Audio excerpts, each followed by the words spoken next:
Alistair, in 2024, the price of gold and silver had a rapid rise in value, or as you would say, the dollar had a rapid decrease in value.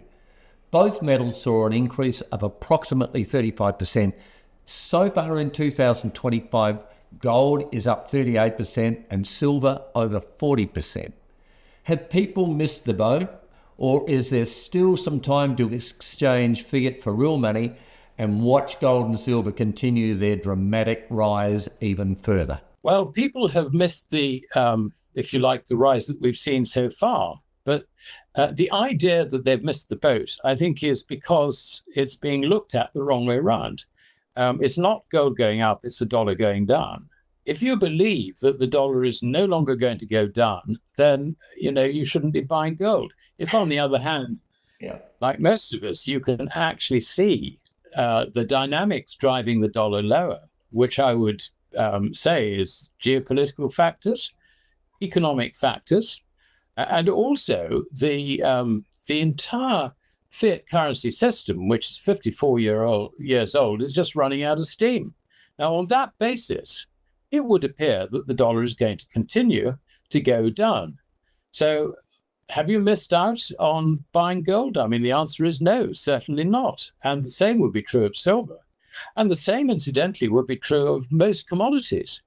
Because if the dollar's purchasing power is declining, then you're going to be paying yet more for foodstuffs, and the Chinese will be paying more, I suppose, for base metals and so on and so forth. So all these factors will appear to rise.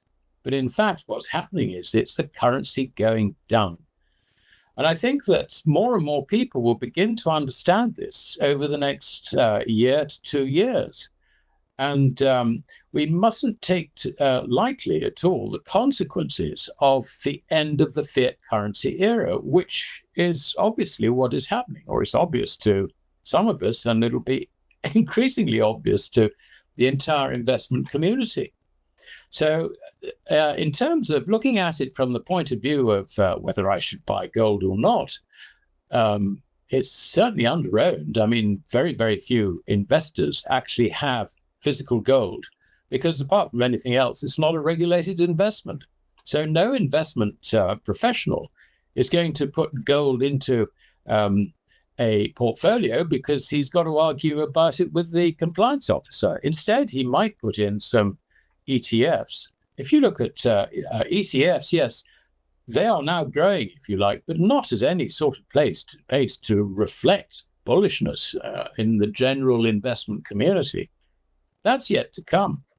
And generally, people buy things late. They begin to understand the argument late on, but their understanding of the argument is momentum. I mean, they think this is going up, I've got to have some. It's not going to stop going up, I've got to have some.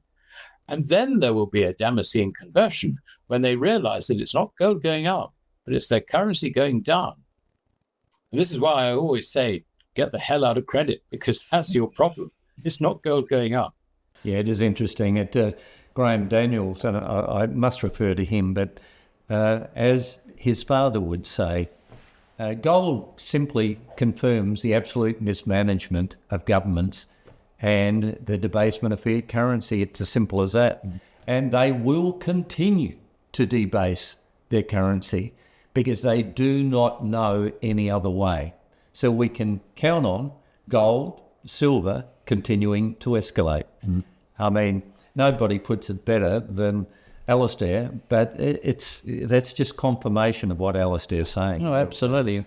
All we need is Alistair as the Prime Minister of Australia or President of the United States, the Prime Minister of England. But for sure, we'd be in a lot better economic position. Absolutely. If through some freak, I was invited to become Prime Minister of Australia, and by a further freak, I was prepared to accept. I think I'd probably be chucked out after about 5 days. You've got to have a political mandate. That's the thing, and that's the thing that's lacking.